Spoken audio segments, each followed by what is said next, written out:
Good afternoon, everyone. Good afternoon, ma'am. I hope we are all having a great day. We are the Group 6 and we will be talking about the foreign direct investments, privatization, and insolvency regimes. So, I am Liza A. Castillo, the first reporter. So, to start, let me share to you the quoted by Nouriel Rubini, which states that anything that makes your attempt to buy an asset more risky can have a material effect on the amount of investment we get. These days, we'd be lucky if we get lots of foreign direct investment, and we should not restrict it, we should make it easier. So, if you hear the words foreign direct investment, so what comes into your mind? So, diba, foreign direct investment. From the word foreign, so magnanatay idea na it is coming from another country. So, foreign siya. So, that's correct. Foreign direct investment refers to the direct investment in productive asset by a company incorporated or unincorporated in a foreign country to the host country. It is a system entirely different from the investment in shares of local companies by foreign entities. So, foreign direct investment, it is an investment coming from another country to a host country. So, investment siya from an investor that doesn't belong to that country. So, foreign, it is coming from another country. So, accordingly, economic theory suggests that foreign direct investments, or FDI, can generate positive spillovers to domestic firms in the host country. So, foreign direct investment can help the economic growth of the host country. So, makatabang siya sa economy sa certain host country nga ilang investan to become more economically competitive and globally competitive. So, ang FDI kay makabuhat siya og positive spillover sa mga domestic nga mga firms sa kanang country nga makaluwat og FDI.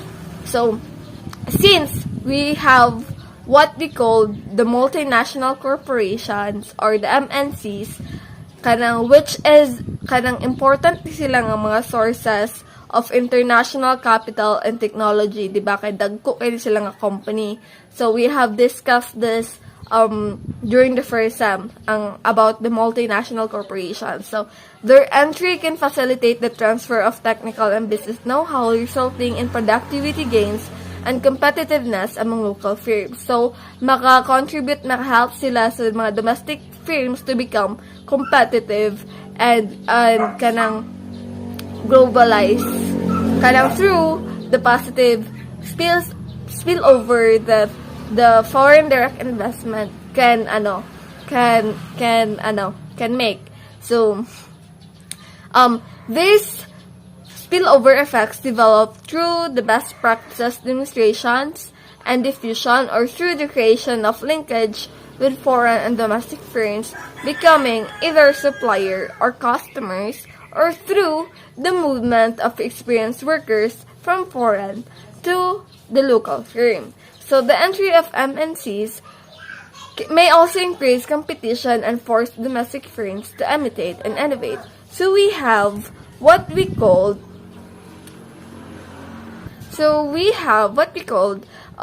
the true broad classification of technological spillovers from FDI to domestic firms. So, diba, the FDI can produce positive spillover sa mga domestic firms sa host country, which can make the domestic firm to grow.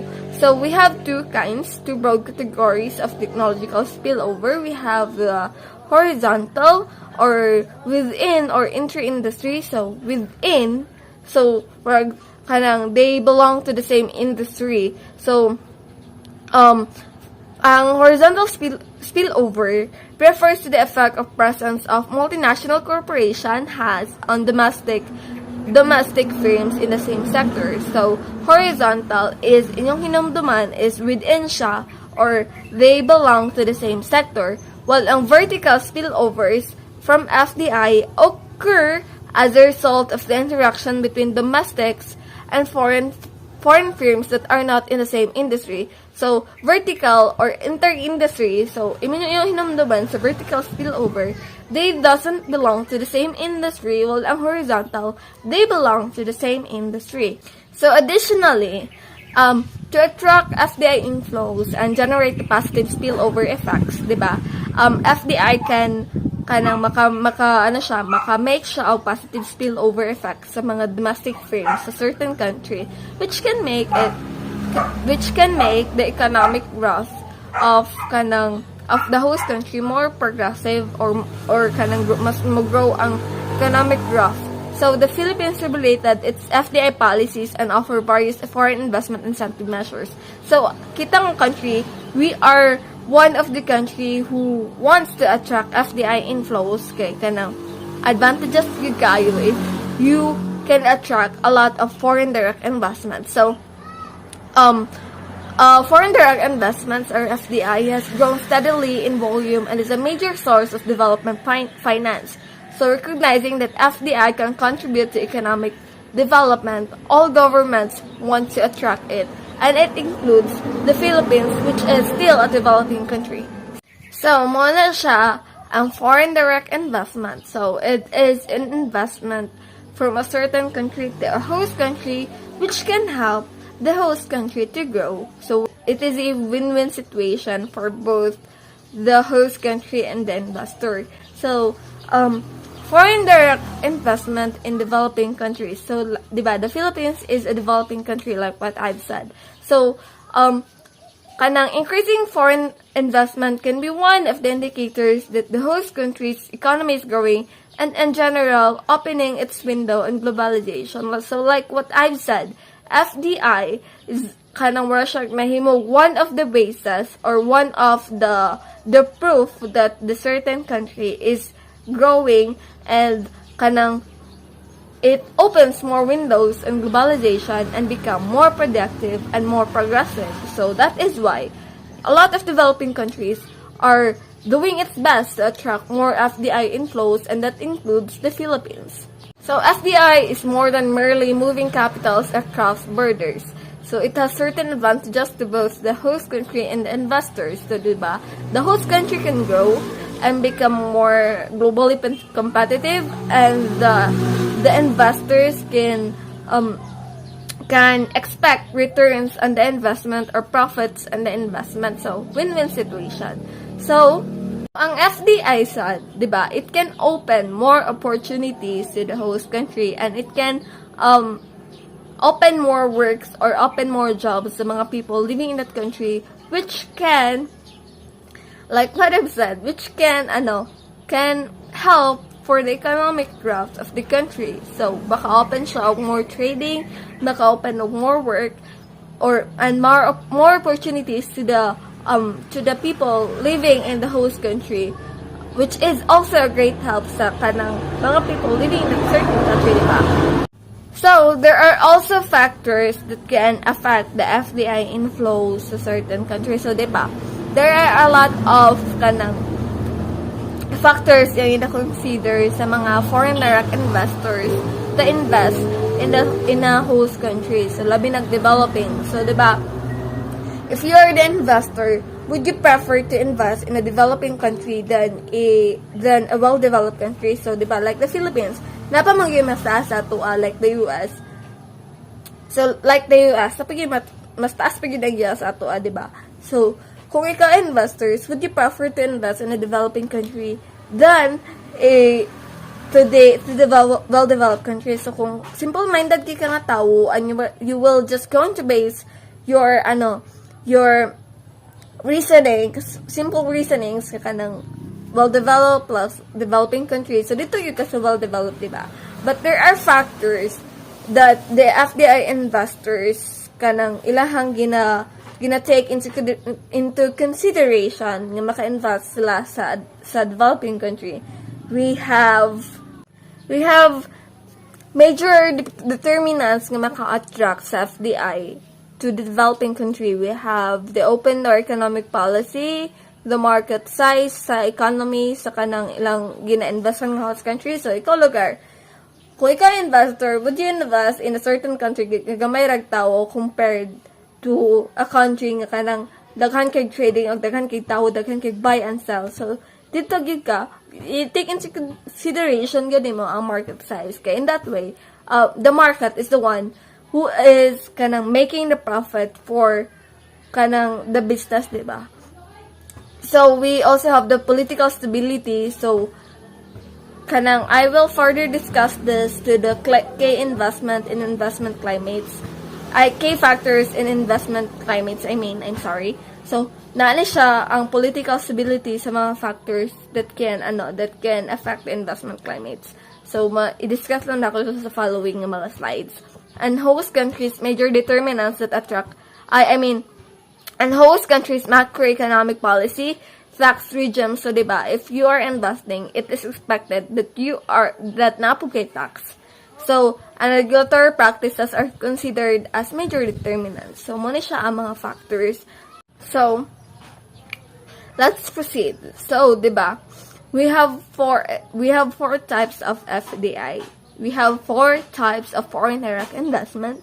Namely, the resource seeking, the import substituting, the export platform, the rationalized or vertically disintegrated. The first one, so ang resource seeking, it motivated siya by the access to local, natural, or human resources. So, it is a type of foreign direct investment wherein it focuses more on human resources sa certain host country.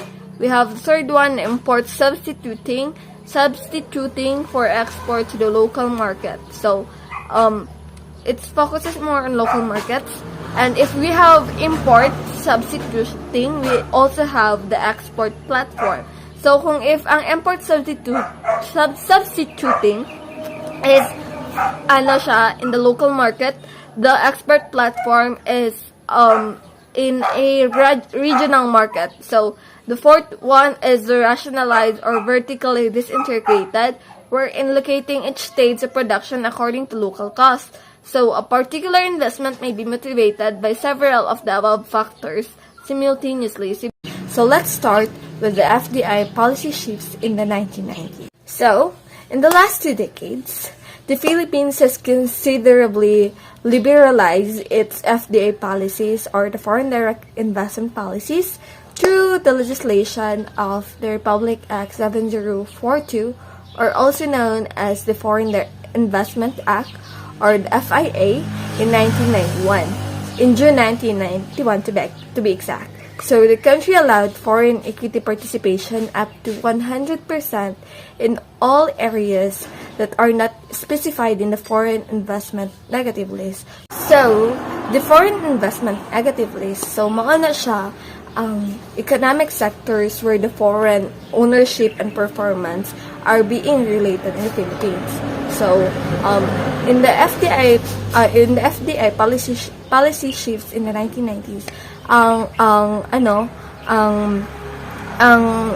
Philippines kay nag-allow of foreign equity participation up to 100% na katong wala na include sa foreign investment negatively. So, at the same time, the Philippines pursued changes in its investment incentive schemes in order to encourage FDI inflow. So, na-include sa FDI policy shifts. So, include sa na-change is ang Philippines pursue siya sa incentive changes in order to be able to attract more FDI inflows. So, various investment incentive measures were granted through the different investment regimes administered by the Board of Investment, or the BOI.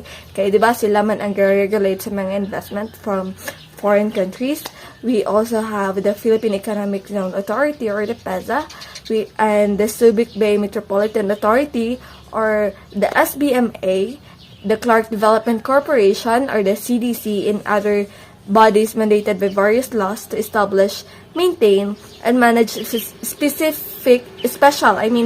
economic or free port zones. So, ang BOI is they were able to register enterprises depending on their status and nag-allow sila og income tax holidays between 3 to 6 years. So, 3 to 6 years ang income tax holiday nga ilang i-administer. So, and they also administered tax and duty-free importation of spare parts and tax credit and raw materials. So, nasa, di ba, ang PEZA? So, PEZA also grants the most generous incentives that includes the income tax holiday, the basic income tax rate of 5% of gross income earned, and the tax on duty-free importation of capital equipments, and also the spare parts and raw materials input. So, katong mga gipang propose sa PEZA and the BUI, we have also the two entities, which is the CDC and the CBMA. So, the Clark and Civic Enterprises enjoy the same incentives available to PEZA enterprises. So that's all for the FDI policy shifts in the 1990s. So let's proceed to the FDI performance. So the 1980s witnessed fluctuating FDI inflows, but with the liberalization effort in the early 1990s, na-study ang FDI during 1991 to 1994. So medyo nag-increase ang FDI inflows anang year, and although substantial declines were observed in the 2001 and 2003, so decline na sad ang FDI inflows.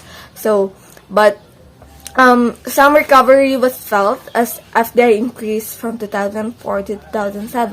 So, even though nag-decline ang FDI inflows during the year 2001 and 2003, nakabawi man hinoon ang FDI, ang inflows sa FDI during the year 2004 and 2007. So, in terms of FDI sectoral distribution, a structural shift seems to be taking place as inflows to the manufacturing sectors slowed down while the inflows to the services sector, particularly finance and telecommunication, continued to rise. So, during this time, so the manufacturing sector kay nag-slow down ang ilang FDI inflows. Meanwhile, the finance and the telecommunication sectors, ang ilang FDI is continuing to rise. So, even though nagmubo ang manufacturing sectors, si finance and telecommunication, kaya continue or rise ang ilang FDI inflows. So, within the manufacturing, FDI inflows had been dominated by the food and beverages sectors with a share of 12.7% from 2000 to 2007. So the share of the chemical and the chemical products fell to 4.2% in the 2000s from the 12.2% in the 1980s. So nimubo siya.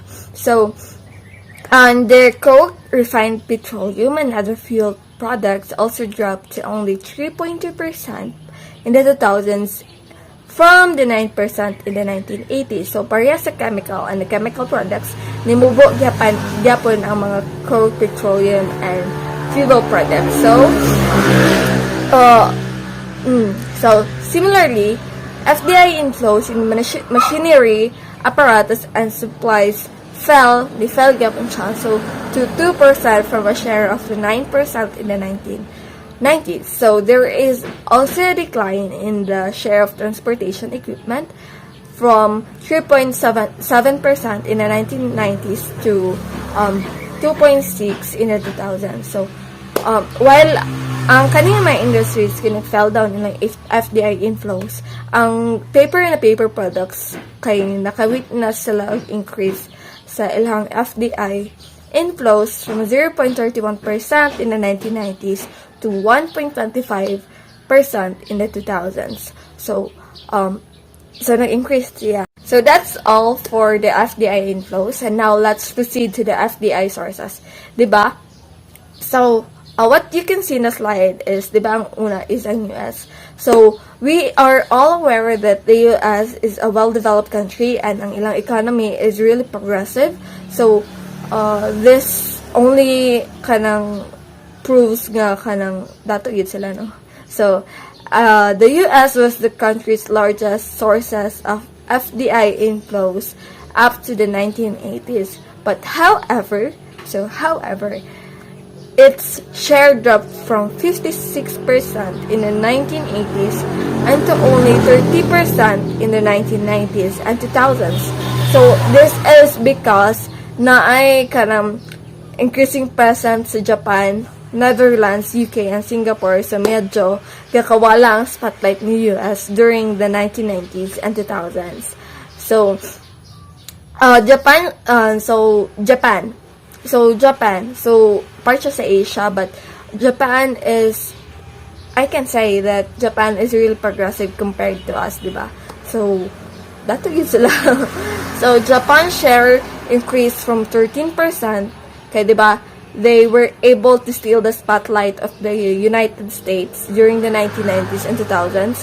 So, Japan's shares increased from 13% in the 1980s to 24% in the 1990s. So, taas gyud nga percentage ang ni-add sa FDI inflow si Japan.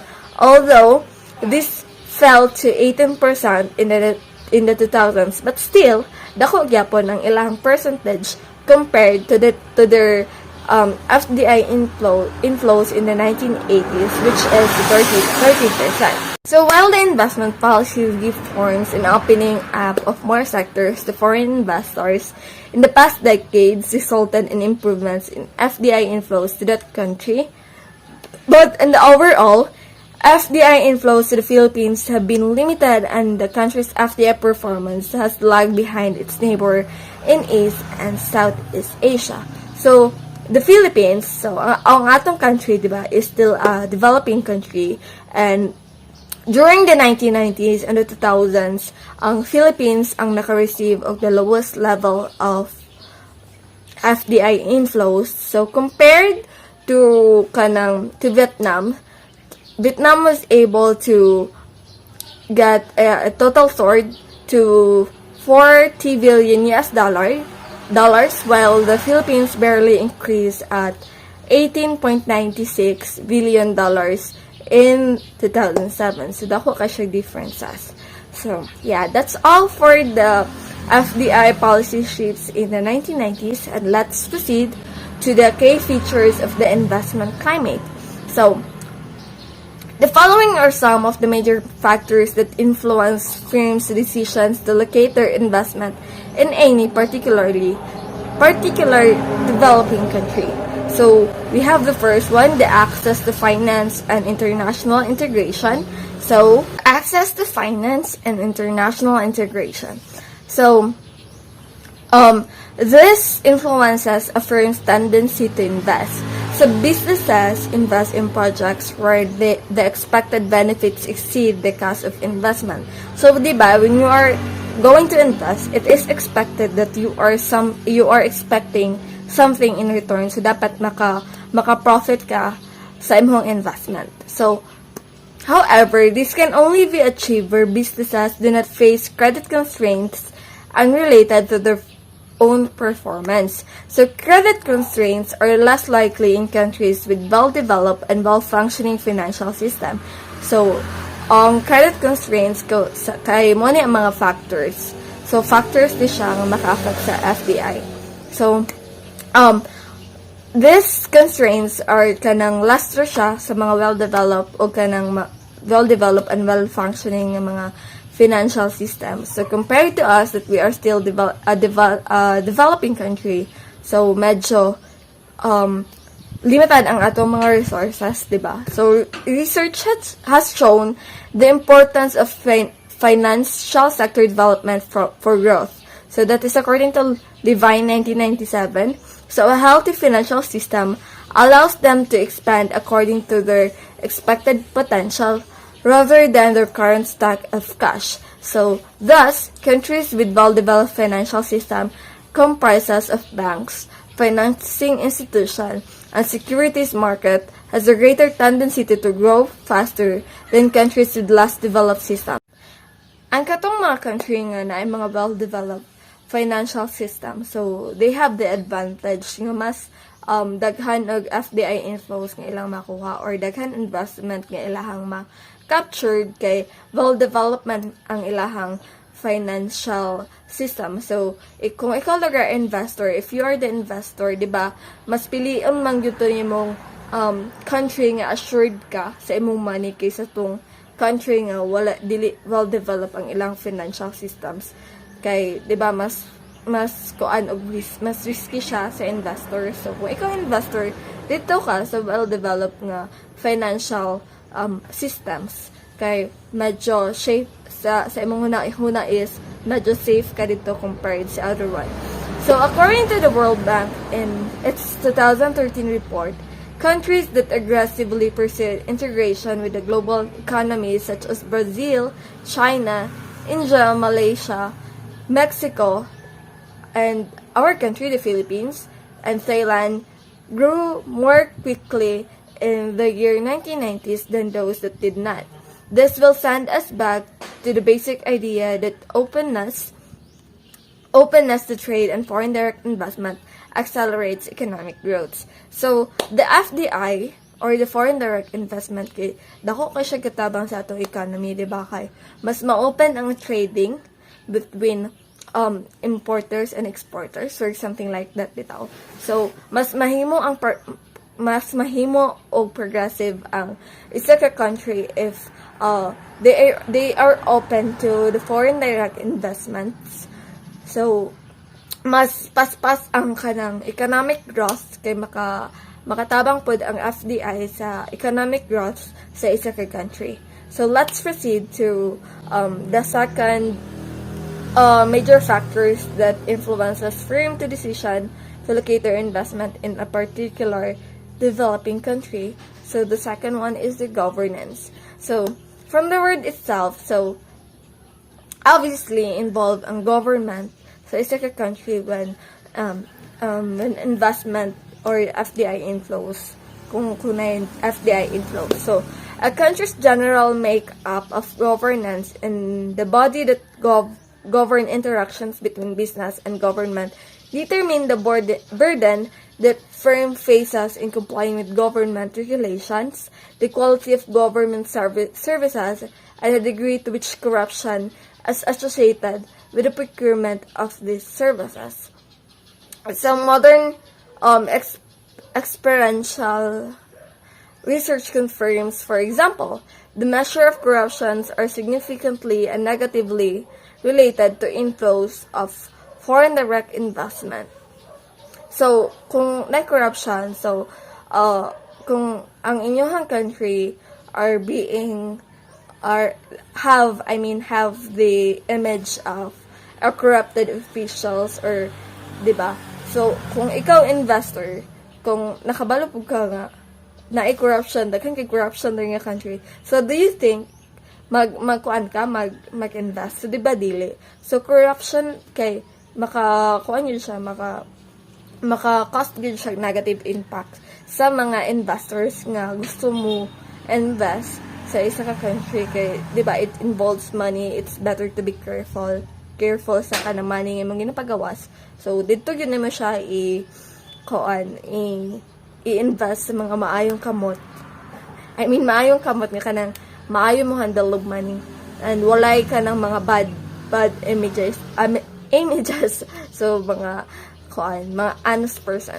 Regulation in developing country may tend to be more complex and bureaucratic than necessary, associated with corruption, and often are not intended to correct market failures or protect consumers. John Buck et al. Of 2002 states that more regulations are generally not associated with better societal outcome in developing countries. They also find a correlation between strict regulation and increased corruption. So let's proceed to the third one, which is the infrastructure. So, accordingly, if kanang better and infrastructure sa whole economy, so it can attract more foreign investors kay or something bitaw nga ang infrastructure sa isa ka country represents the wealth that the country have. So, for example, the quality of transportation and communication system can be estimated from expenditure on road transport. Ernst and Young identified the following infrastructure factors as important in attracting FDI, and these include good base of related and supporting industries like suppliers, subcontractors, university research center, business service, and raw materials. So, like what I've said, infrastructures kind of represent the wealth that the country have. So, if the kind of mga buildings like, the Saudi Arabia, diba, dalang kayo sila mga buildings. So, this shows that their economy is growing and their economy is wealthy. So, good transportation facilities, road, as well as support system for both sea and air. Low cost and availability of utilities such as telecommunication, energy, and water, environmental regulation and procedures, and availability of sites and premises. So, in countries with inferior infrastructure, business must be dedicated more resources to acquiring information, procuring inputs, and delivering the products to the market. So, diba, if you are investors, diba, mas kuan man gyud. Kung ako investors, I will really choose the country who have really a lot of resources, diba? Like good roads, kanang kay kung mag-deliver na og mga products, so dali na, like something like that, kung sa pas maka-acquire mga information and maka-make og mga strategies. So if I am the investor, I will really go with a country that has a lot of resources compared sa country nga medyo lacking of resources, kay kanang this proves nga na ay returns nga mabalik sa ko as an investor. So yeah, this undermines the competitiveness of firm at best and at worst, deters them from entering markets where they could otherwise operate efficiently. So let's proceed to the third one, which is the skilled labor force. So it from the word itself, so it includes manpower. So one of the essential requirements for economic growth of a country is its knowledge, infrastructure, and the level of human development. Education, training, health, and social service are tools for human capital development.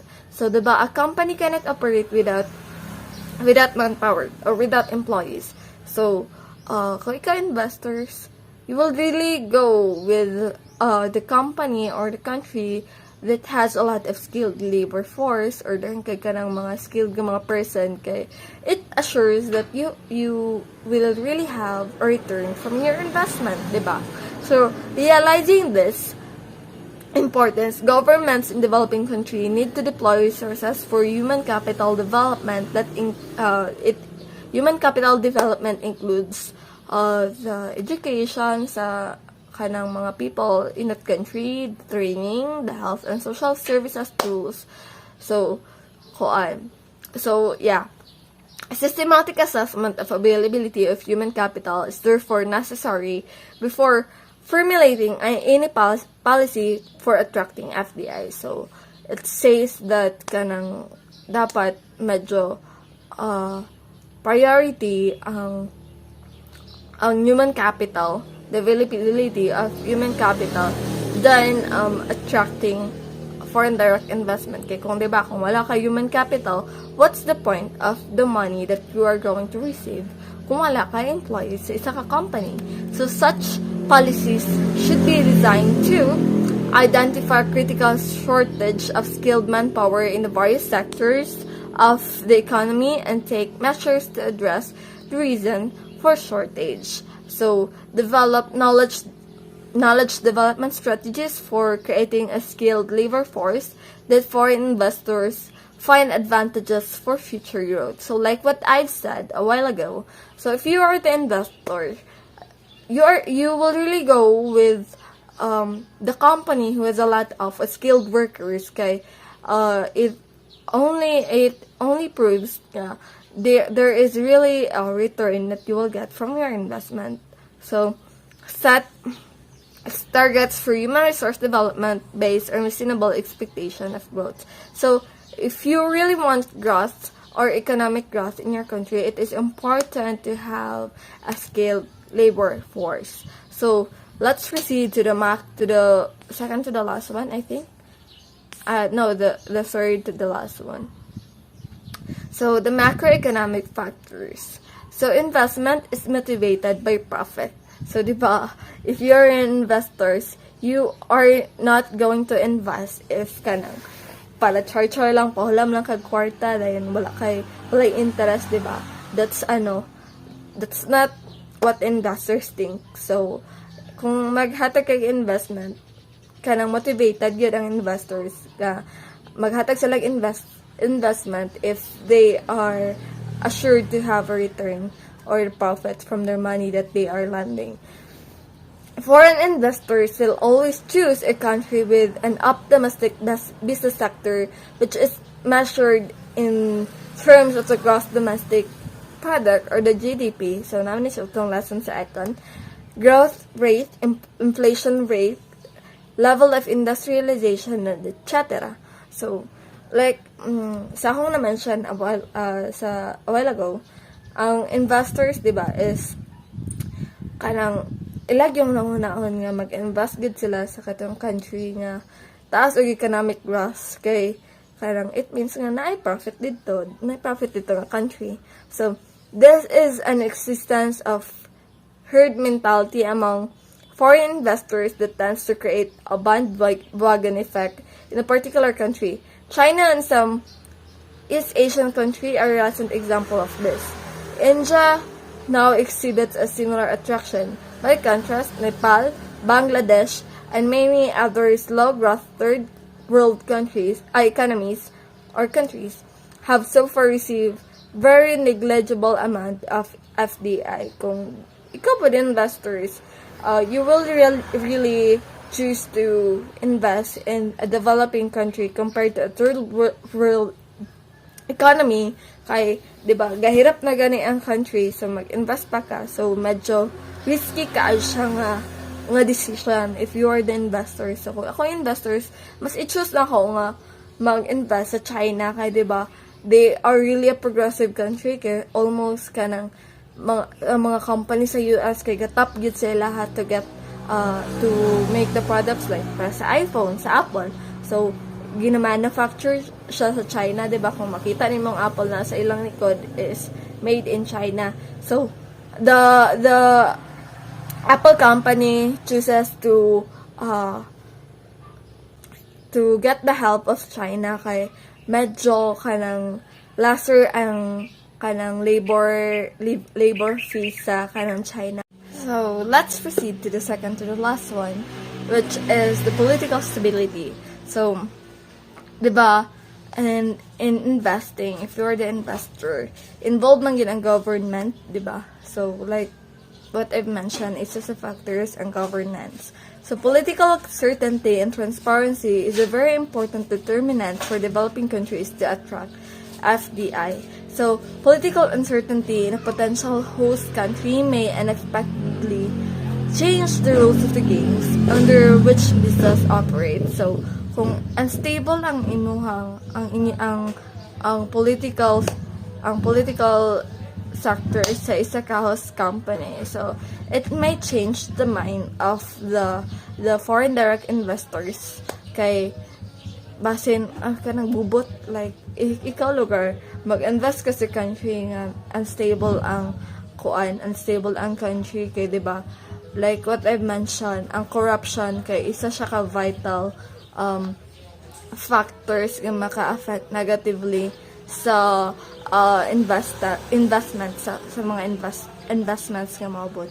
Kay if na corruption, it only means na ang imong money nga i-lend or i-invest anang host country is not safe, kay na may corruptions nga kahitabo.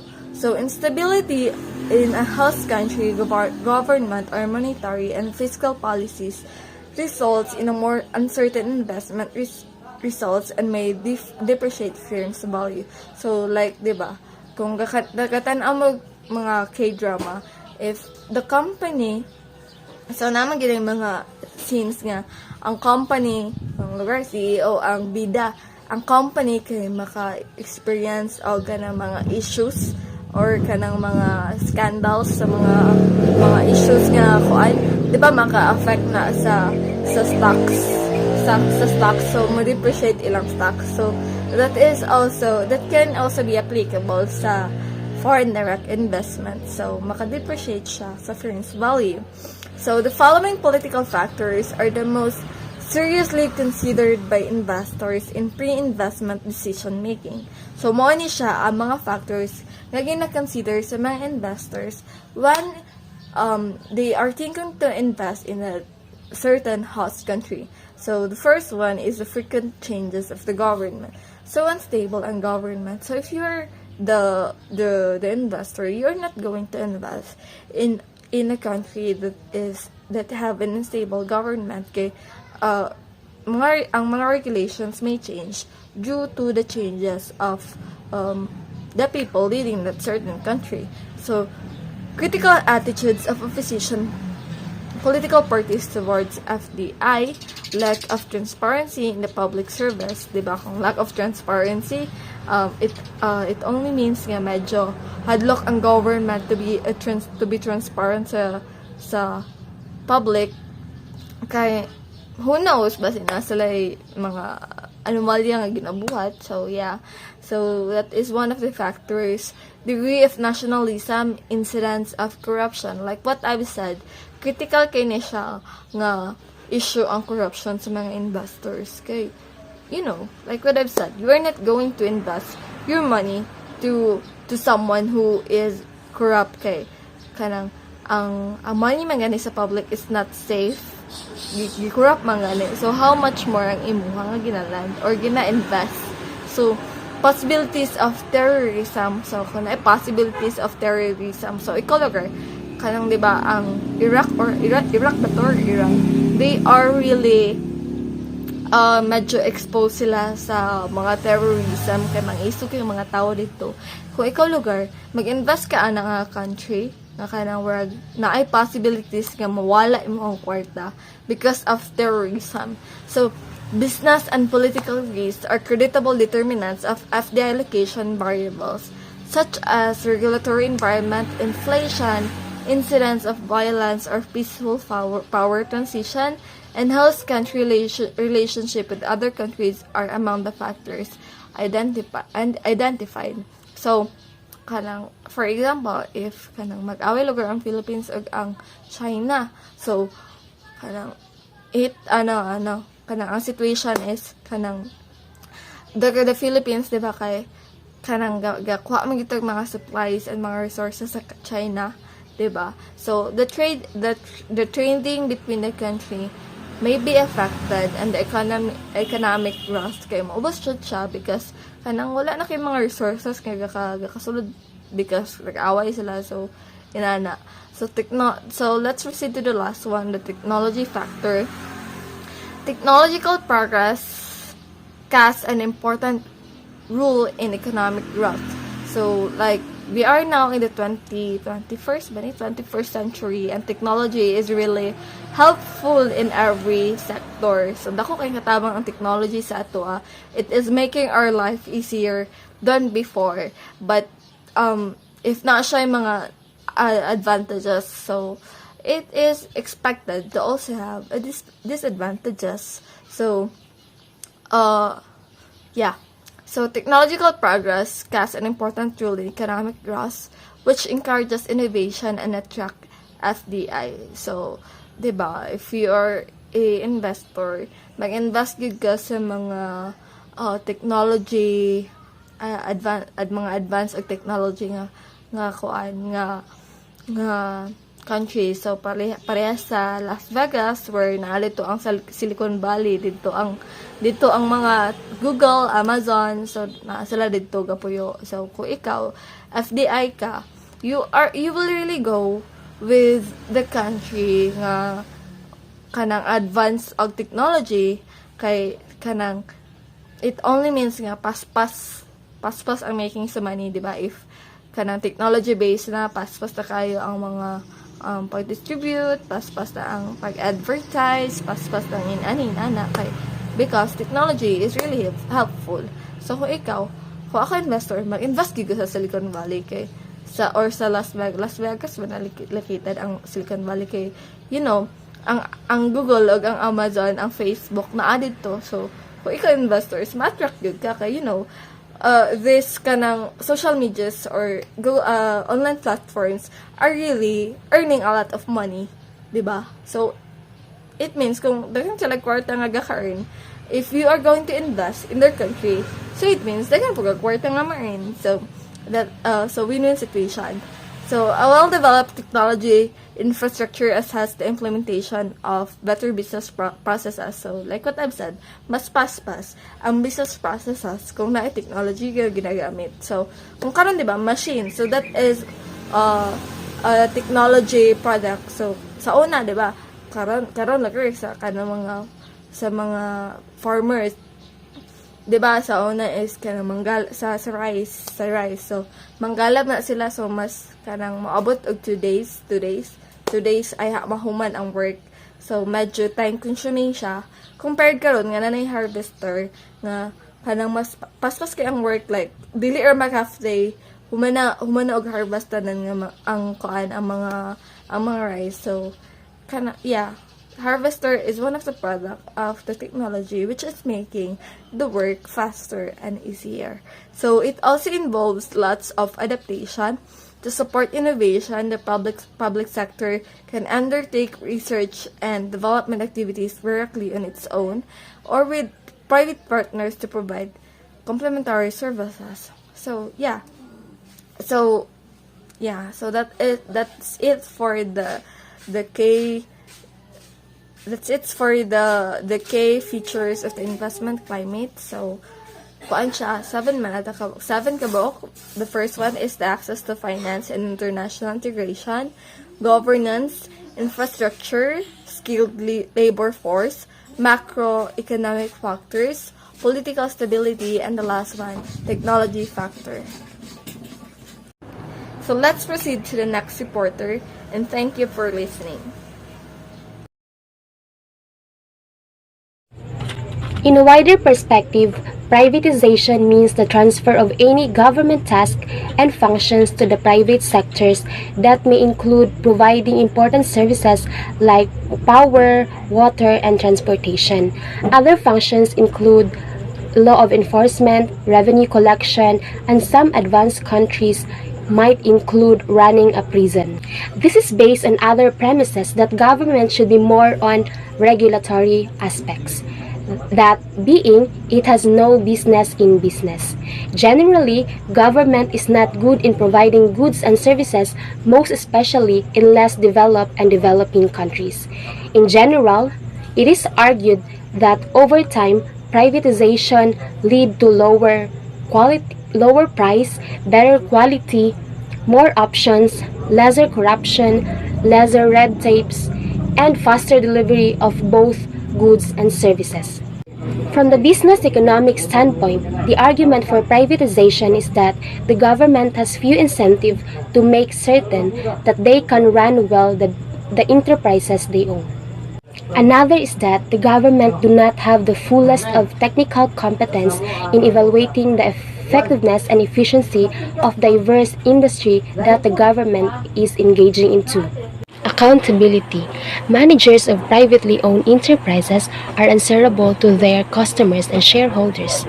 Decision makers and managers of publicly owned companies, on the other hand, are required to be more accountable on a broader community, and more of it actually will be to the political stakeholders.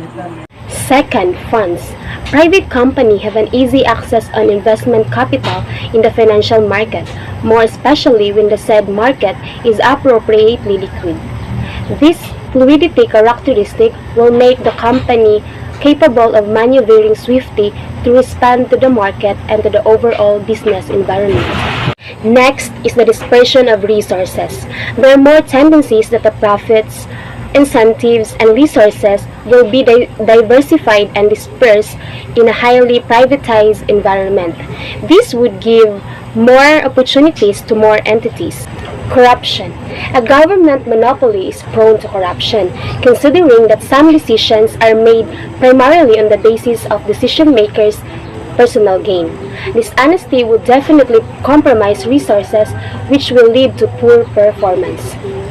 Tainted purpose. A company or industry may be run or used by the government mainly as a vehicle in satisfying political goals, and the government may put off development and improvement due to its political implications rather than addressing valid economic concerns.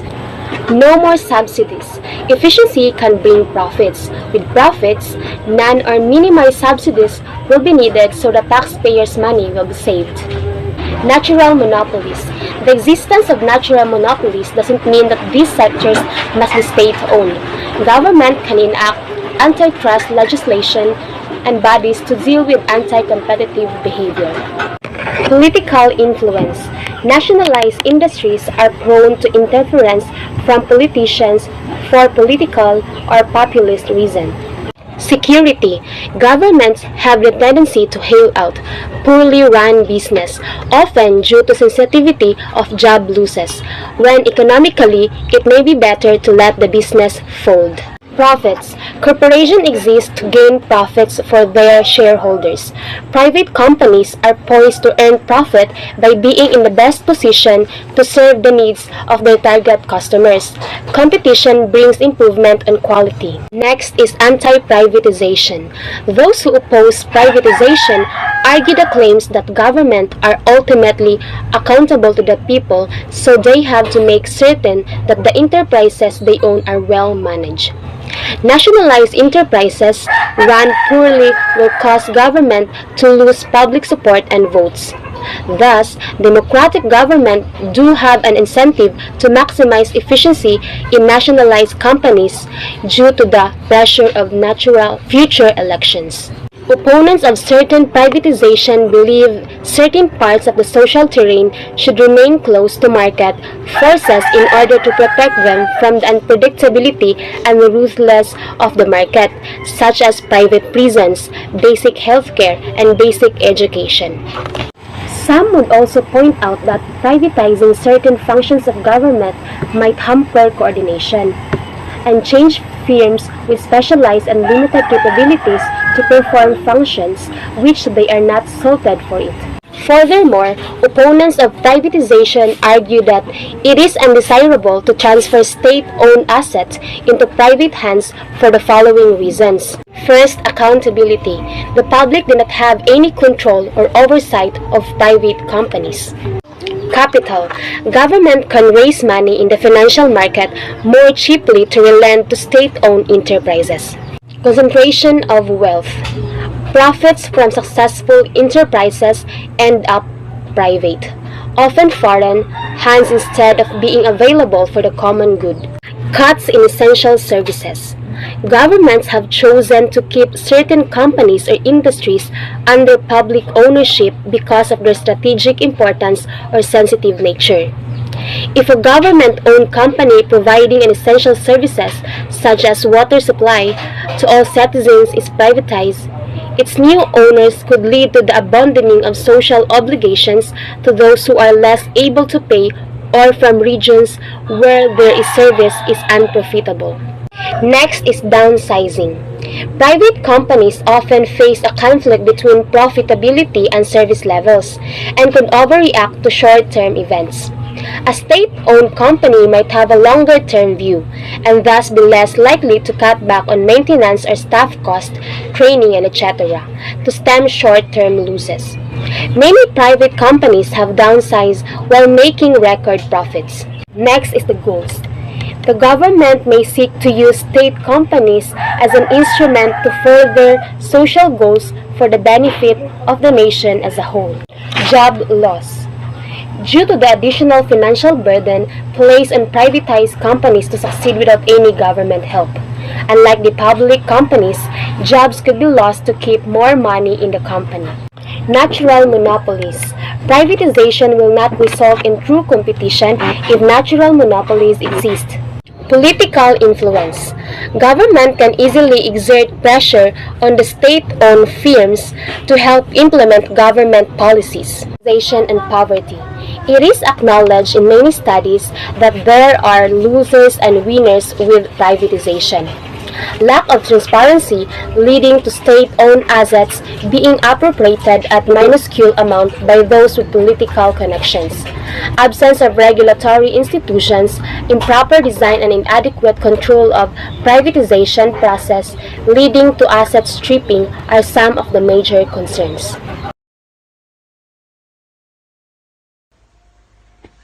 Our next topic is all about insolvency regimes. Insolvency refers to inability of a person or an entity to pay its debts as they fall due. There are two types of aspects which insolvency can be defined. First is cash flow liquidity, which is the inability to pay debts when they fall due. Second is asset insolvency, a state where the entity asset is lesser than its liabilities. Insolvency is commonly confused with bankruptcy. The two, however, are not entirely similar. The only similarities these two have is these two deals with troubled debts. Insolvency is a state of being, while bankruptcy is a matter of law.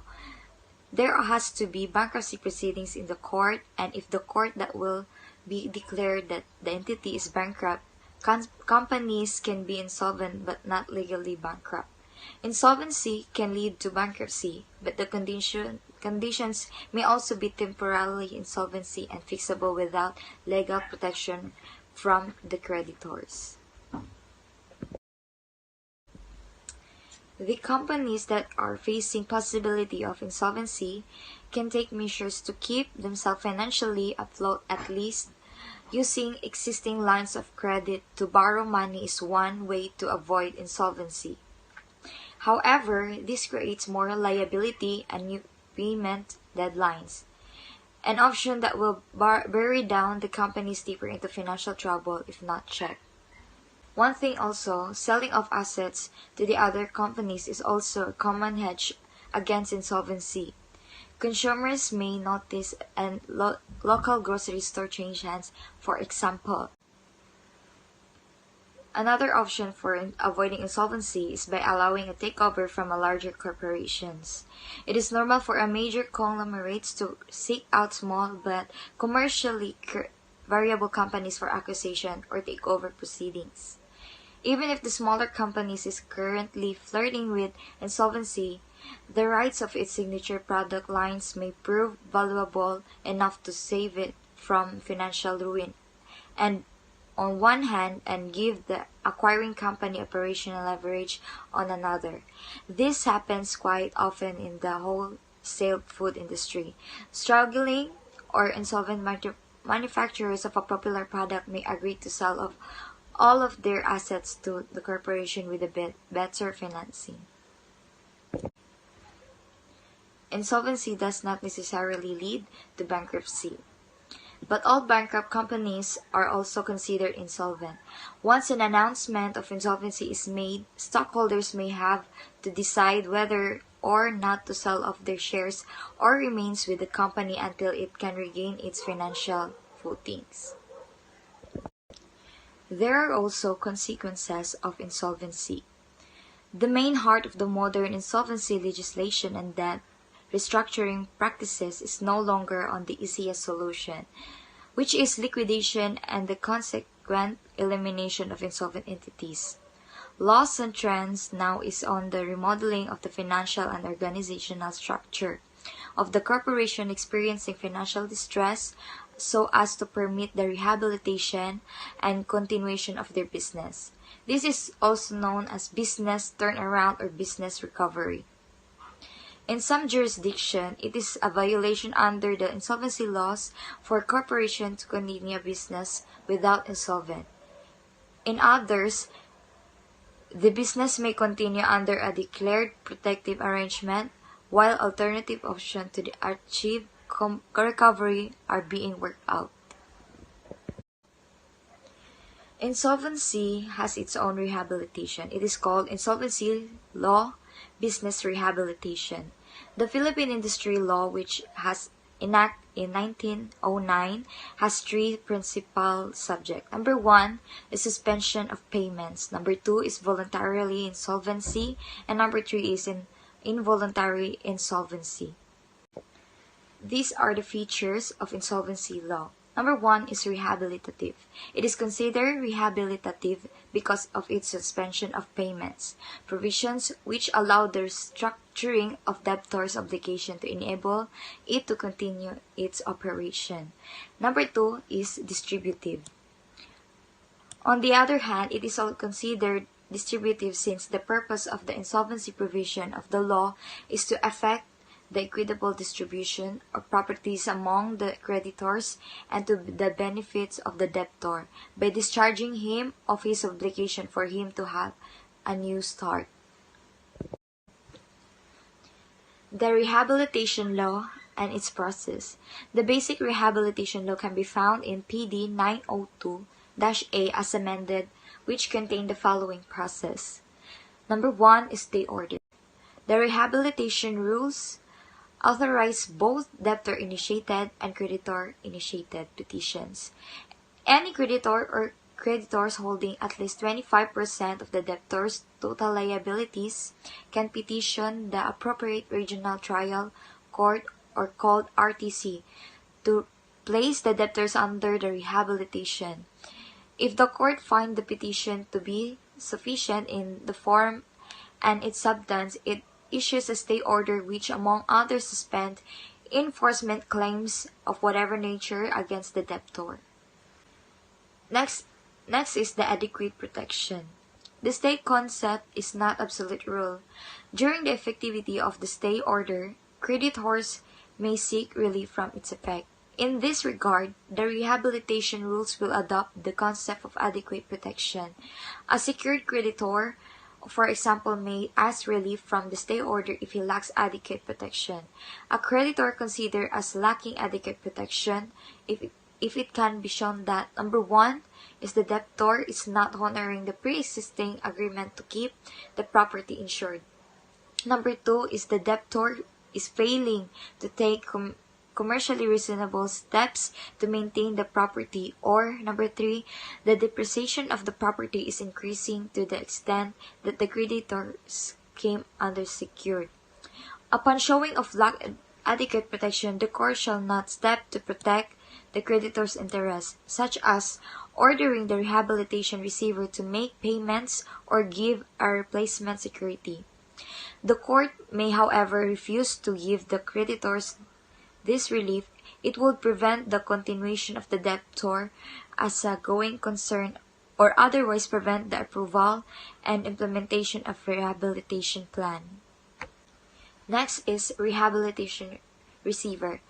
The rehabilitation rules authorize the appointment of the duly qualified person as the rehabilitation receiver for the debtor under rehabilitation.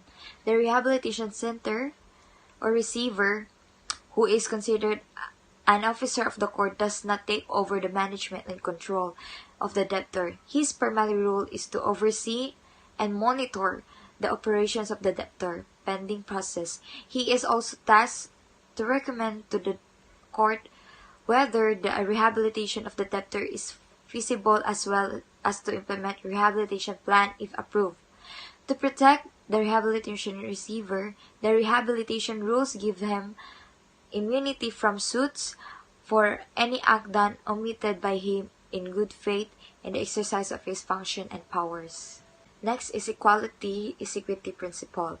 The rehabilitation rules adopt the equality is equity principle prescribed by the Supreme Court of Rehabilitation cases.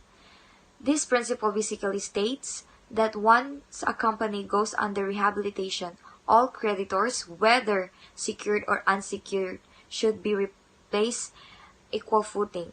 Consequently, unlike CEC rules or corporate recovery, the rehabilitation rules do not classify creditors into secured and unsecured creditors.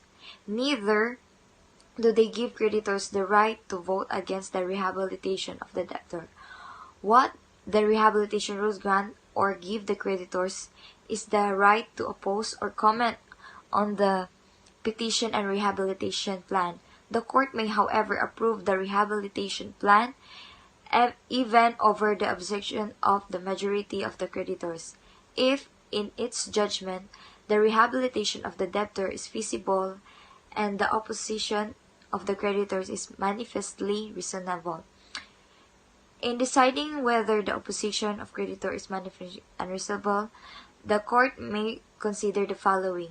Number 1, the plan would likely to provide objecting class of creditors with compensation greater than that which they would have received if the assets of the debtor were sold by a liquidator, which a 3-month period. Number 2 is the shareholders or the owners of the debtor lose at least controlling interest as a result of the plan. And number 3, rehabilitation receiver has recommended approval of the plan.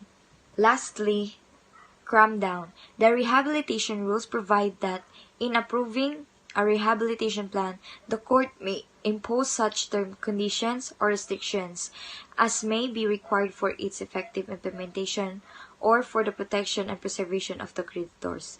If the plan fails, once the plan is approved, it is binding upon the debtors and all the persons who may be affected by it, including the creditors, whether or not they participated in the proceedings or opposed plan. Payments to the creditors shall be allowed only to the extent called for by the plan. An approved rehabilitation plan may be modified or altered only to motion, and if the court determines that the such is necessarily to achieve the desired targets or goals set for therein. In case of the failure of the rehabilitation plan, the court's motu proprio or upon recommending of the rehabilitation receiver may terminate the proceedings. Proposed Corporate Recovery and Insolvency Act. There are several proposed laws now pending with the Philippine Congress to update the antiquated insolvency law regime, and one of these is the proposed Corporate Recovery Act, which has been renamed the Corporate Recovery and Insolvency Act. But what makes CRIA way better than the other proposed laws? First, CRIA contains the usual provisions of a modern bankruptcy rules. Second, there are provisions on voluntary proceedings wherein the owner itself states that his or her company is no longer financially viable, and on involuntary proceeding wherein the creditors request that a person or a business go into bankruptcy. There are also provisions in the effect of commencement of proceedings, durations of stay order, and adequate protection. The CRIA also takes into considerations existing local contexts, such as the effects of a stay order on government financial institutions, which enjoy special protection under Philippine law. The CRIA provides for a classification of creditors and grant them separate voting rights. The proposed Corporate Recovery and Insolvency Act expressly categorizes into different forms of debt relief available to a corporate debtor in financial distress. First is the suspension of payments. This provides a company with a moratorium on debt payments while it negotiates an out-of-court arrangement with its creditors. But take note, this is just a limited remedy, since it is limited to only 3 months under the watch of a conservator. It is designed to prevent debtors from delaying the enforcement of creditors' claims by first suspension of payments and then seeking rehabilitation. Second is the fast-track rehabilitation. A debtor is limited to its remedy unless, first, it has initiated a pre-negotiated rehabilitation proceeding. Second, the debtor is a non-stock corporation or partnership, and a majority of the creditors have requested conversion of the proceeding to court-supervised rehabilitation proceeding.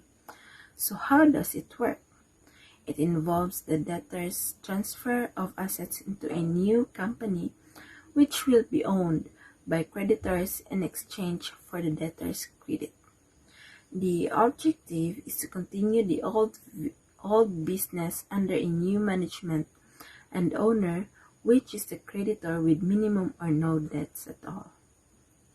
Next is the court-supervised rehabilitation. This is the counterpart of the rehabilitation proceedings under the present regime. The difference is the present rehabilitation process is a court-driven, while the CRIA makes court-supervised rehabilitation creditor-driven, which means the formulation of a plan is under the supervision of the court. So how does it work? The creditors vote on the plan according to specific classes. If the vote of the majority of each of the creditor classes is obtained, the court shall approve the rehabilitation plan. But if the vote of the majority of the creditor classes is not obtained, the court, however, may approve the plan if evidence is shown that 80% of all the voting creditors support it. If the court approves the plan, it becomes binding on all creditors, even those who voted against it. Pre-negotiated rehabilitation. The proceeding involves the confirmation of the court of a rehabilitation plan that was already pre-negotiated by the debtors and its creditors. It allows a debtor to establish a comprehensive plan without needing to obtain an amenity, so long as the minimal standards in the legislation are met and a majority of the creditors support the plan. Once the court approves the plan, the pre-negotiated plan is crammed down on non-participating or dissenting creditors. This relief, therefore, combines the benefit of an accelerated court process and cram-down concept in insolvency law. Dissolution and liquidation. This is the final resort under the legislation. The goal of a liquidation proceeding is to wind up the affairs of the entity and distribute its assets among its creditors. It also seeks to amend existing legal provisions and preferences of credits.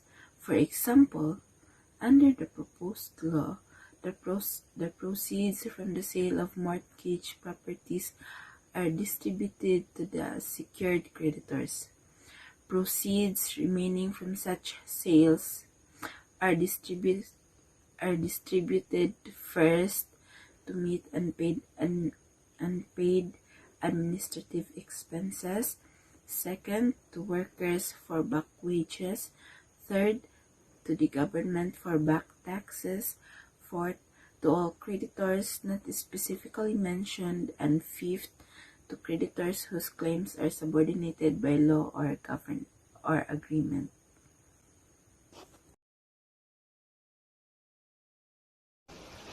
Openness to and restrictions upon foreign investment. The government of the Philippines actively seeks foreign investment to promote economic development. Certain industries have experienced impressive growth in recent years, especially those that are leverage educated, English-speaking Philippine labor. Despite these strengths, legal restrictions, regulatory inconsistency, inadequate public investment in social and physical infrastructure, and a lack of transparency hinder foreign investment. In many sectors of the economy, Government of the Philippines regulatory authority remains ambiguous and corruption is a significant factor. Philippine law generally treats foreign investors the same as their domestic counterparts, with important exceptions outlined in the Foreign Investment Act of 1991. Corporations or partnerships must register with the Securities and Exchange Commission, and sole proprietorships must register with the Bureau of Trade Regulation and Consumer Protection, or BTRCP, in the Department of Trade and Industry, or DTI. The 1991 Foreign Investment Act requires the government of the Philippines to publish the Foreign Investment Negative List, or FINL, which outlines sectors in which foreign investment is restricted or limited. The government of the Philippines is required by the Foreign Investment Act to update the Foreign Investment Negative List every 2 years. The 9th FINL was published in October 2012. The broad scope of the FINL contributes to the poor Philippine record in attracting foreign investment, particularly compared to its ASEAN counterparts. The Foreign Investment Negative List, or Negative List, is a list of economic sectors where foreign ownership and partnership and participation in the Philippines are regulated. It contains two component lists, List A and List B. List A contains areas of investment where foreign ownership is limited by the mandate of the Philippine Constitution or by specific laws. List B, on the other hand, contains areas of investment where foreign ownership is limited for reasons of security, defense, risk to health and morals, and protection of local small and medium enterprises, or SMEs. Except for activities where restrictions of foreign equity are imposed under the Philippine Constitution or statutes, the President of the Philippines may amend the negative list, and such amendments should not be made more than once every 2 years. These are some of the fields where foreign investment are in or out listed on the 9th Foreign Investment Negative List of the Philippines. List A includes the no foreign equity to mass media, except recording. No foreign equity to practice of all professions, which indicates that only Philippine citizens can practice licensed professions. No foreign equity to small-scale mining and private security. No foreign equity to utilization of marine resources and archipelagic waters, territorial seas, and exclusive economic zone, as well as small-scale utilization of natural resources in rivers, lakes, bays, and lagoons. No foreign equity to manufacture of firecrackers and pyrotechnic devices. And foreign investment is highly restricted in the retail trade industry. List B indicates for national security, defense, and public health. Industries such as the manufacturing of explosives, firearms, and military hardware, as well as the operation of massage clinics, are generally limited to 40% foreign equity. The Securities and Exchange Commission has implementing rules and regulations that will enable it to monitor, investigate, and impose penalties on corporations that do not comply with the foreign ownership equity requirements of sectors covered by the Foreign Investment Negative List. In July 2012, President Benigno Aquino III issued an executive order closing 78 areas to new mining. The order imposes a moratorium on the new mining agreements until the Philippine Congress defines a revenue-sharing scheme. The Aquino administration has established the Public-Private Partnership, or PPP Center, to promote transparency and oversee project development and approval. FDI and regional production networks. Participation in regional or global production networks provide domestic firms not only access to export markets but to newer technologies as well. These can generate substantial positive spillovers and externalities. The current regional economic integration process is important in facilitating the establishment and development of regional production networks. The Philippines has participated in production networks of foreign automakers and electronic companies. However, given the country's narrow participation in the production networks in these industries, opportunities for spillovers into the local economy become limited. While the Philippines' largest exports are high-technology products, these are mainly concentrated in labor-intensive, highly import-dependent, and low value-added segments. Hence, the backward linkages to the domestic economy created by these high-tech exports have remained limited. Assessment of FDI spillover effects. Based on the empirical analysis done by Professor Rafaelita Aldaba and Professor Fernando Aldaba from the Philippine Institute for Developmental Studies, shows that based on the full sample, productivity spillovers take place horizontally from multinational corporations to domestic firms within the same industry at the 5-digit level. There is no evidence that productivity or employment spillovers take place between foreign and domestic firms either through backward linkages where domestic firms supply immediate inputs to foreign firms or through forward linkages where foreign firms supply immediate inputs to domestic firms.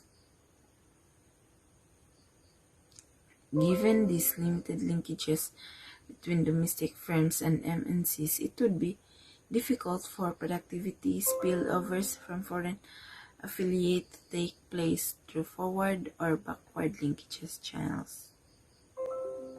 Policy recommendations. The experience of the Philippines shows that FDI spillover effects are not automatically generated. Opening up the economy to FDI has contributed to this country's exports of high technology products and overall economic growth.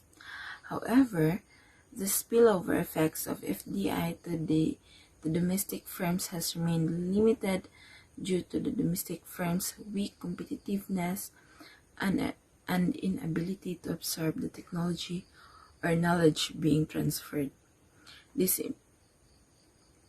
To improve the competitiveness of domestic firms with foreign affiliates, the government needs to adopt a more comprehensive approach that would combine industrial policy to improve and develop domestic parts and supplier firms with measures to create an environment conducive. So there are 7 policy recommendations stated here. First is the human resource development and training. The government must implement substantial reforms in all stages of education and training system to raise the learning capabilities of firms and upgrade labor skills. Second is the industrial and technology upgrading. For the Philippines to move up the technology scale, design and development skills and technological capabilities must be improved. Industrial upgrading would necessitate a strong base of domestic knowledge. Third is the SME finance support program. In the country, the lack of access to financing has severely constrained the growth of SMEs. Private banks were able to overcome these challenges by providing assistance in preparing accounting records, business advice, and simplifying loan documentation and tailor-fitting loans to match the borrower's cash flow. Next is the linkages, improvement, and promotion of subcontracting and outsourcing activities. It is important to develop a program to provide information exchange to local firms to make strategic linkages with MNCs. Improvement of infrastructure and logistics and overall investment climate. Good infrastructures and logistics that lower production costs and facilitate the easy supply chain management from the procurement of inputs to the export of outputs are important for the operations of production network. To improve the country's investment climate, it is important that the government immediately focus not only on inadequate infrastructure but also on the country's low institutional quality, corruption, and inefficient bureaucracy that continue to constrain doing business in the country. Capacity building and adequate funding for the Department of Trade and Industry and Board of Investments, competitiveness and linkages programs. And last, the conversion and transfer policies. That's all for our topic. Thank you for listening and have a great day.